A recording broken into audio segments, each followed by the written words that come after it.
የመልከ ጥፏ ለቲ ታሪክ ፓርት 3 ገንዳ ውስጥ ወደቀች ለቲ። ያ ሁሉ ቁንጅና ያ ሁሉ ውበት ጠፋ። ተመልሳ ወደ ማንነቷ ተመለሰች።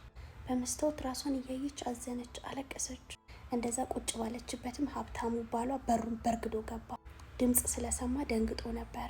ሲያያት ግን ማመን አልቻለም። እቺ ሚስቴ አይደለችም፣ ሚስቴ የት ሄደች ብሎ ጮኸ። ጋርዶቹና ሎሌዎቹ በሙሉ ተሯርጠው ገቡ። ሲያዩት አላመኑም። ወደ ገንዳው ያመጧት ሴትና እዛ ጋር ቁጭ ብላ የምታለቅሷ ሴት የተለያዩ ሴቶች ናቸው።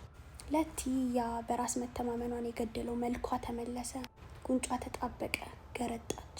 ያ በስራ ምክንያት የሻከረው እጇ፣ የሚያሳቅቃት ሰውነቷ ተመለሰ።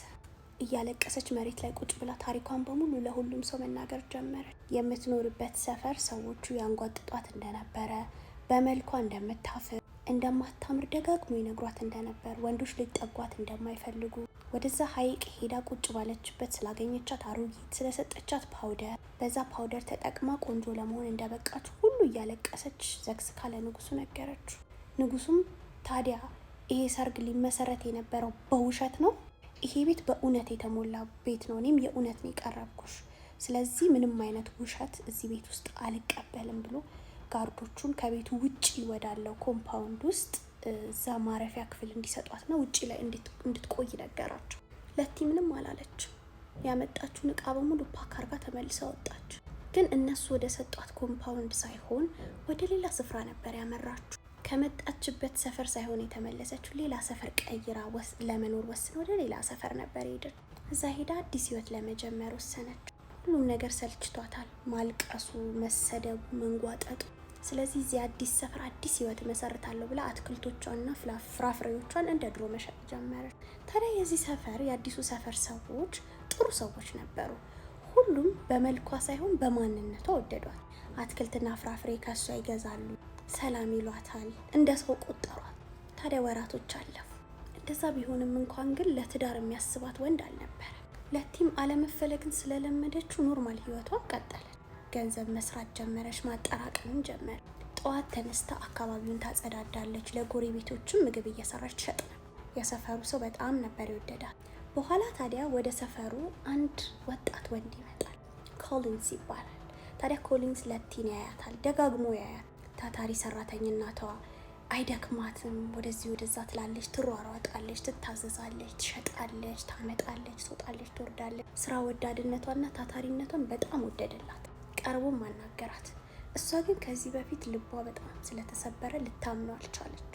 ኮሊንስ ግን ደጋግሞ ወደ እሷ መሄድ ጀመረ። እንድታምነው መጣር ጀመረ። ያው ጊዜ እንደሚፈጅ ያውቃልና ጊዜ ሰጥቶ ሊያውቃት ወሰነ።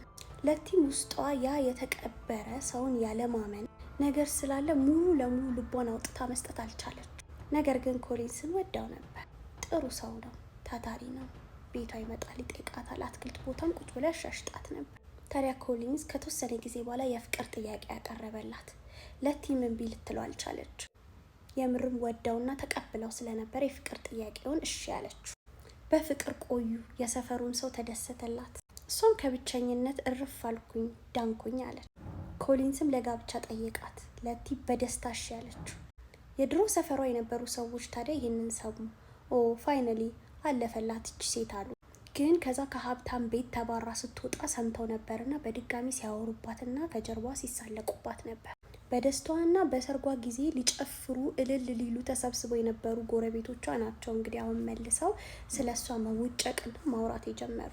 ታዲያ ለቲ ሰፈር ቀይራ ስለነበረ ምንም አልመሰላትም። አዲሱ ሰፈር ውስጥ አዲስ ጎረቤቶች አፈራች፣ ቤተሰባዊነትን ፈጠረች። ኮሊንስንም አገኘች። ኮሊንስና ለቲ ተጋቡ። ሲጨፈር ተዋለ ታደረ። በጣም ደስታ ፌሽታ ሆነ። ታዲያ እስከዛች ቀን ድረስ ለቲን ኮሊንስ ነክቷት አያውቅም ነበር። እሷም ያው እስክንጋባ እያከበራት እንደሆነ ስለተሰማት በጣም አክብራውና ደስ ብሏት ነበር።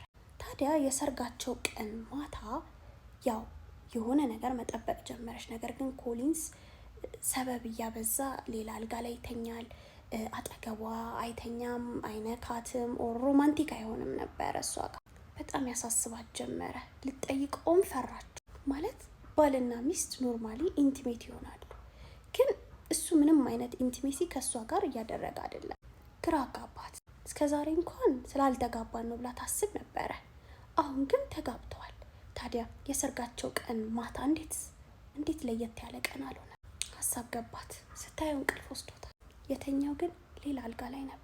ለፓርት 4 ላይክ አድርጉ።